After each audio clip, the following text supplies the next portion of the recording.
Most important fish of the day. That's Number right. one. Number one. This week on Kentucky Afield. We're in the far western region of the state, on the Ohio River, bottom-bouncing cut bait for blue catfish. Nice fish right there. That's what you want to take home and eat right there. That's a perfect eater fish right there. Then, archery season is here, and we couldn't be more excited for it. In fact, there's a good chance that we're in the woods filming a new hunt at this very moment. But for now, we're looking back at one of our favorite hunts from the past few years. We gotta get on a blood trail, locate this deer. It's all next on Kentucky Afield. Here we go, here we go. Look, we got a lot of blood here. Such a pretty fish. Beautiful. This pond is plumb floated with frogs. They're everywhere in here.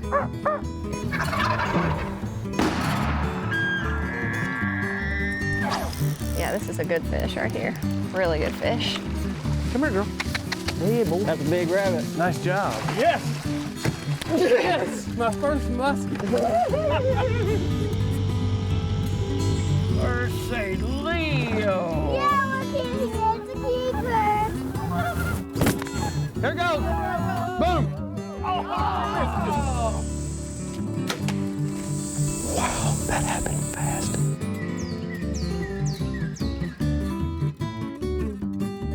Hello and welcome to Kentucky Afield. I'm your host, Chad Miles. Join us as we journey the Commonwealth in search of outdoor adventure. First up, we're headed out to Western Kentucky in search of catfish with Captain Ben Goebel, close to the confluence of the Mississippi and the Ohio rivers.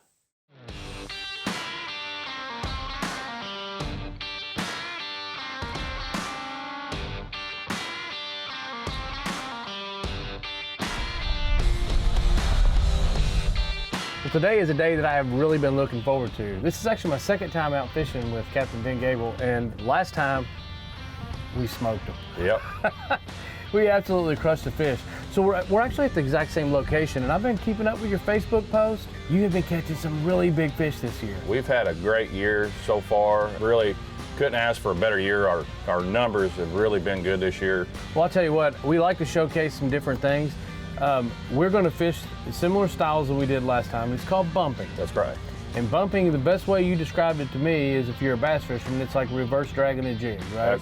That's pretty much like if people like to bass fish, I usually my first question when I get customers a boat, do you like to bass fish? And they say yeah. I said, well, you're going to like the way we fish. It's just backwards when you're retrieving a jig or a worm or Texas rigging a worm back to you. Instead of that, it's reverse. You're walking it down the river. I fully expect that we're going to catch some fish and big quality fish, because I've been out with you one time, and that was been my experience. And I've watched your Facebook page, and it's like, my God, he did it again. There's another 50-pounder. It's amazing how you locate big fish. Well, I say sun's coming up here. I say you got a beautiful day. It's going to be a hot day. It's going to be hot. Let's hope the fish is as hot as what today is. Sunscreen's on, sunglasses are in the boat. I'm wearing some long sleeves, try to keep the sun off of me. We got fresh skipjack, so I say we go get after it. Let's do it.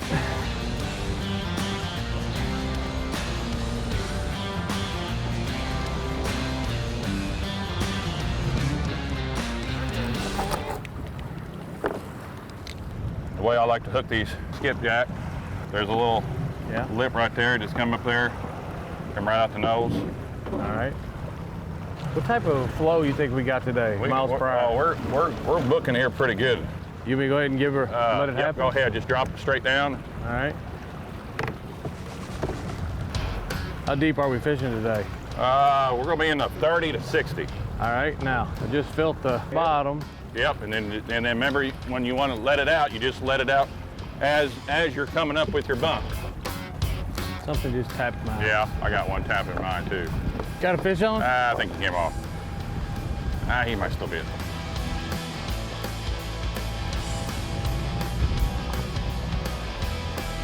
Most important fish of the day. That's Number right. one. Number one. We found him a little treat today, didn't he? Got him a little morning Pop-Tart this morning. We found a trick and a treat. There he is. A nice There you go. 5-pounder.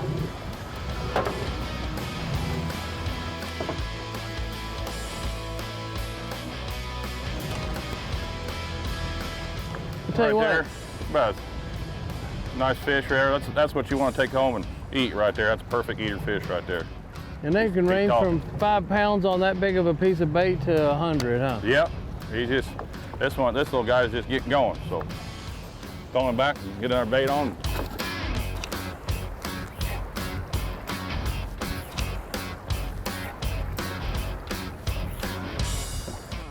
There he is. Oh yeah, I see your rod tip going there, yeah. There you go. A little better fish. There you go. I saw that rod tip bouncing. Come over on this side, Chad. You got it loose? Yeah, I'm loose. Okay. Let me tell you, I'm out there about to the boat ramp. You need a net? Nah, I don't think so. Let's see what you got here. See, this is You think about 15 pounds, you say? You think you 10, called it, right, 10, 12. you called it about Right at right? 10. Yeah. And you know, this fish, he's been fighting a little bit, just a little spot on him from spawning. You see his mouth a little bit, but pretty healthy fish. So That is a good fish. Hey, you doubled from fish 1 to fish 2. yeah, Now it's time for 20 fish, Yeah, that's right. 20 pounder. We're steadily just getting up. So, I mean, just a beautiful fish here. The sun on him like that, and then it just never gets old catching. I don't even care if they're this size right here. Just all colors on him.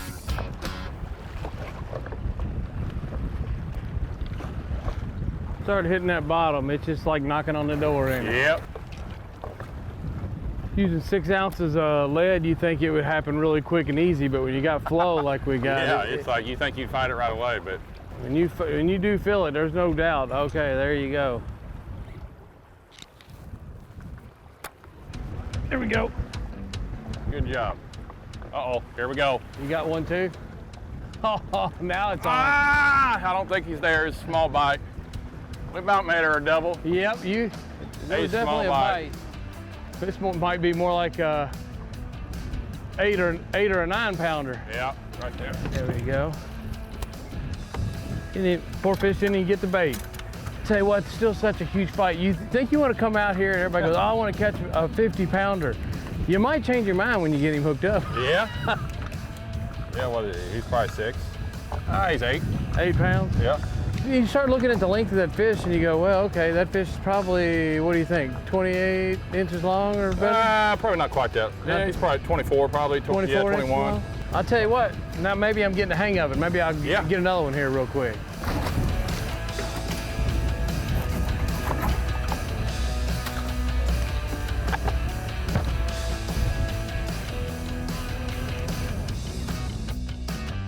I tell you what, being a rookie at this, or only my second time doing it, it's amazing what the little extra weight you can really feel it.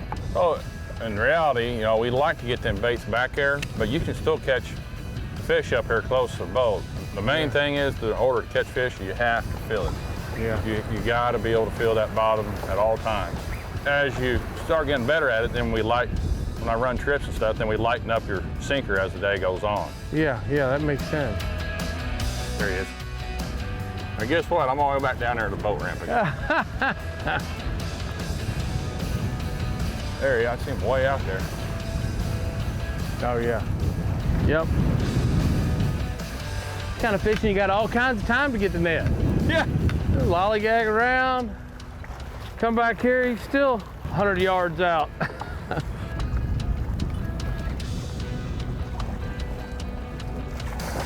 We got him now. Woo. Gave you a workout, huh? He did. I mean, that is a really solid quality fish. Good and healthy. That's a really nice fish, though. Yep. We're gonna get this dude back. Here we go. Yep. There you go. Keep that rod right there. See him right there on top of the water. Yeah. Oh yeah, he's 18. That's nice. Got him? Nice. That's why you do it. That's why you get him in the boat. You did a good job. Look at that fish. What do you notice about that fish? Look at this size. Yeah, I'll be dang. There's an eyeball in there. Yeah.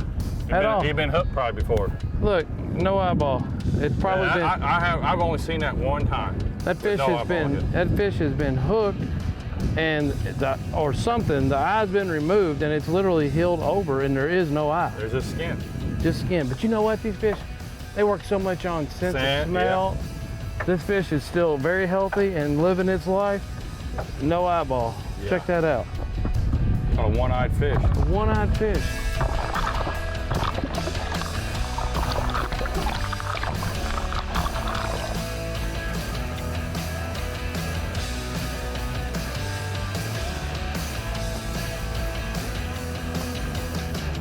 You got a fish? Yeah. Is that a good one? I don't know. He's staying down. Oh yeah. Feel him a little drag here.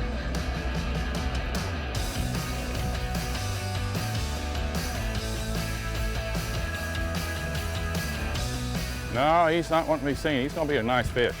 There you go. Let's see here. Oh yeah. You got him. Nice fish. Upper 20s. That's the ones we're after right there. Yep. Good quality fish right there. Beautiful fish. Man, look how much once they get about the length of the last one, they just for a while start getting really thick. Look how wide and thick that fish is. All right. Let's see what he weighs. Right at 28. 28 pounds. I mean, that's just a typical trophy blue cat right there. I mean, what a beautiful, beautiful fish. We're gonna get him released here.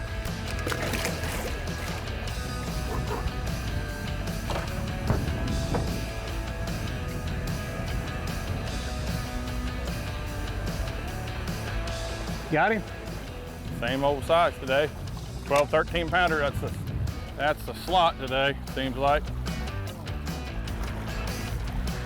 Just a beautiful, fun fish that will, for most people, unless you are an avid catfisherman, that size fish, believe it or not, in this current, oh yeah, will absolutely give you all the fights you want. Yeah, 12 pounds. And if you hook into a 40 or 50 pounder, you might be done for the day. Yeah. So, but wow, I tell you what, you've never let me down. I've been down here and done this with you twice, and every single time we come down here, we get plenty of bites. There's, obviously, yeah, there's bigger fish. Obviously, we catch bigger fish, but some days it's just tough. You know, today we got a big south wind. If you know what you're doing, and you know, from April all the way through October, November, a guy can come out here and catch fish. No doubt about it.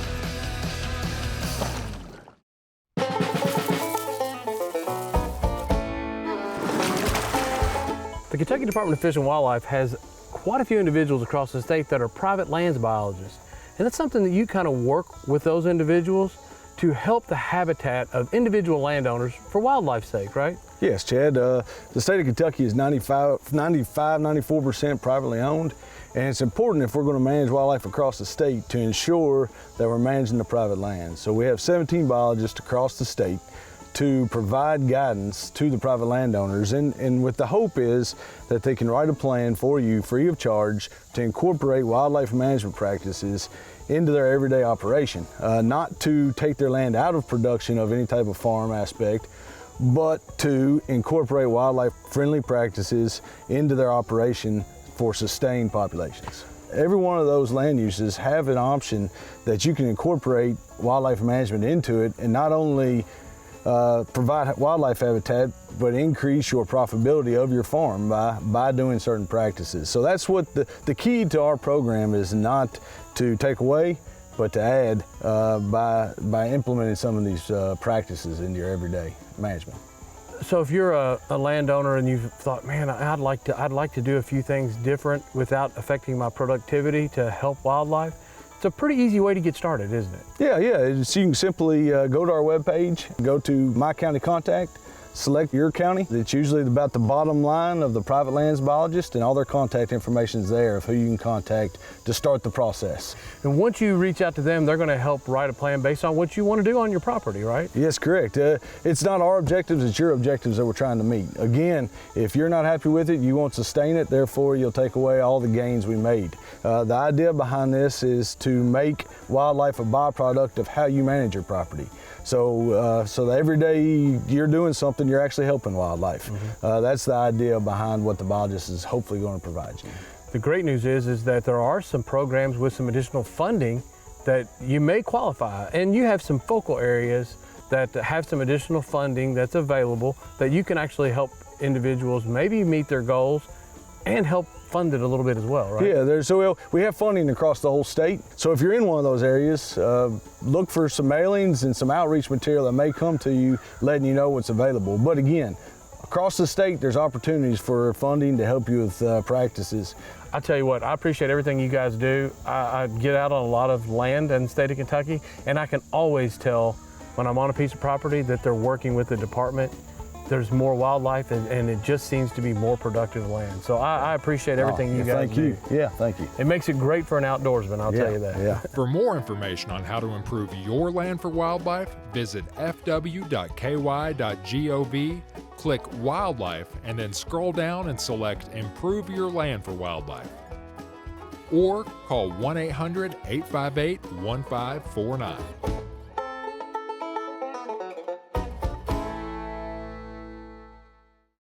Deer archery season is now in, and I cannot wait to hit the woods. For now though, let's take a look back at one of my past buck hunts where we needed a little help from a tracking dog.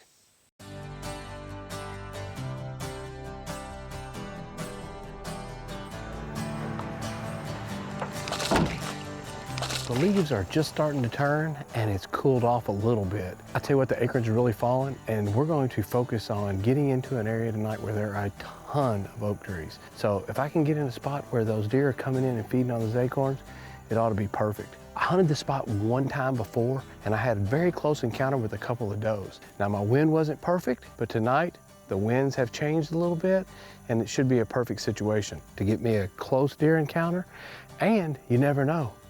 Could be a big buck.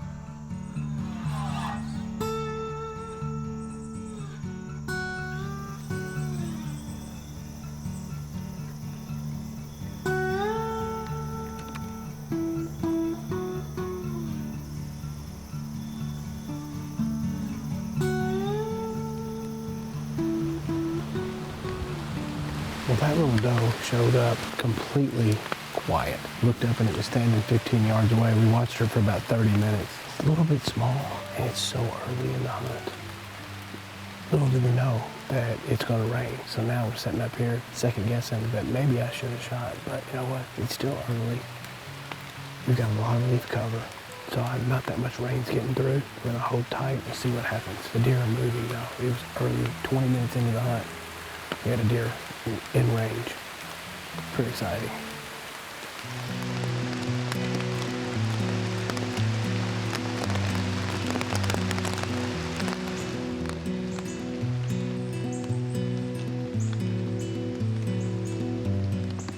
There's a buck right there. 40 yards, looking right at us. Smell it. Turn around. Here he comes right to us. Get ready. Get ready.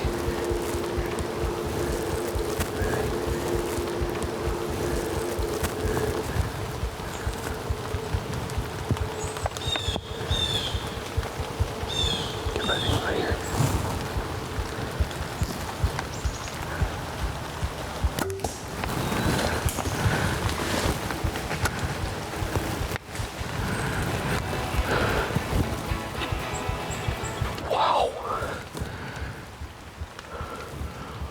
Crazy hunt. We got up in the stand. I hadn't been here 20 minutes and looked out and there's a doe standing 10 yards from us, and it started pouring down raining. In the meantime, I just hunkered down, let the rain come. Deer don't get a chance to go in, so why should we? All of a sudden the sun starts to come out. I look up and here comes it looks like a 10-pointer slipping into the woods, but I was able to get an arrow in it for what I think was a good shot. The question is it gonna rain anymore? I'm not gonna push this deer. but I don't want to lose a blood trail either. So I'm hoping this rain dries up. I'm gonna give it 30 minutes like you're supposed to and see what happens. Okay, here's an arrow. So we're at about 10 yards away and it's blood soaked to about there. Oh man, so that's telling me that I got that arrow's 15 inches deep in that deer. That's a good sign. We're gonna leave this right here. We gotta get on a blood trail, locate this deer. Here we go, here we go. Look, we got a lot of blood here. We've been about 60 yards with nothing, and now we got a bunch. Here we go. Look, there's quite a bit of blood in here. Definitely went down right here. You know, it's one of those situations where I'm not exactly sure where this buck was hit. I know it was hit in the front. I know I got good penetration. It's making me wonder if I need to back out or I'm gonna go a little further as long as I still got blood. And hopefully the blood trail gets a little better.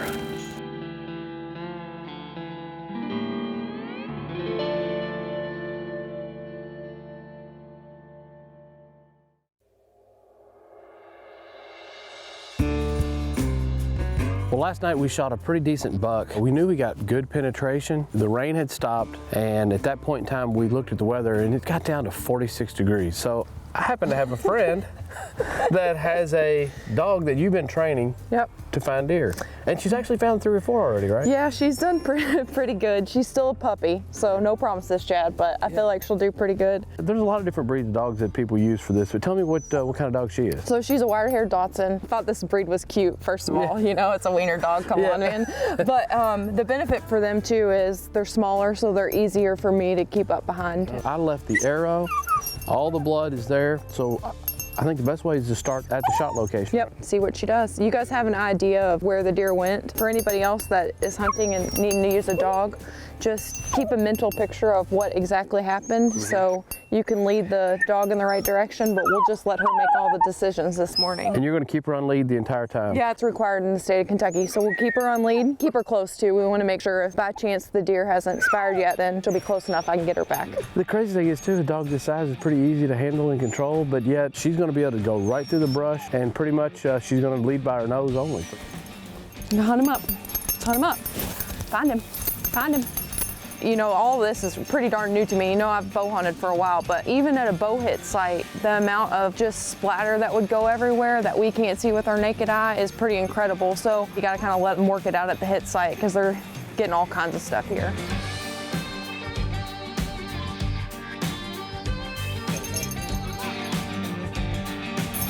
I believe she's headed in the right direction right now. Easy, easy girl.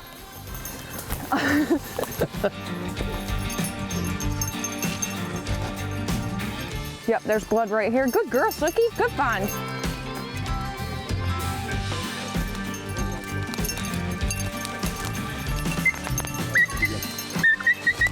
Here we go. We got blood right here. She's on it. That's a good girl. Deer? Yes, Sookie. Good girl. Awesome. Well, Rachel, Sookie did such a great job.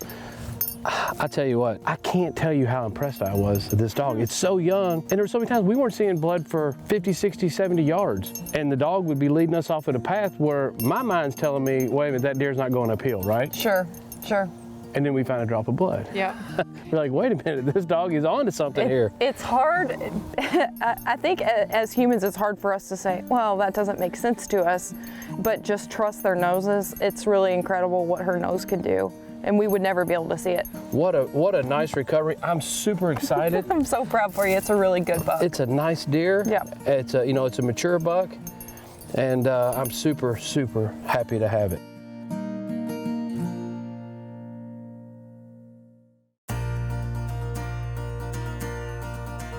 Now let's check in and see who else has been out having fun in this week's Ones That Didn't Get Away.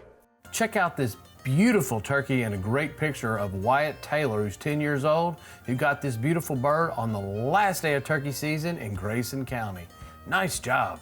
Here we have Houston Kablan, who caught his first fish while camping with his papaw. 9-year-old Steele Wilson had a great day of fishing. Here he is with a nice bluegill that he caught on Harrington Lake using night crawlers. Fall is right around the corner, and if you're a hunter here in the state of Kentucky, you know that new opportunities are opening up every single month. Make sure you keep up with your calendar and keep up with the rules and regulations. And remember, hunting and fishing on private property is a privilege. Always ask permission and thank the landowner. Until next week, I'm your host, Chad Miles, and I hope to see you in the woods or on the water.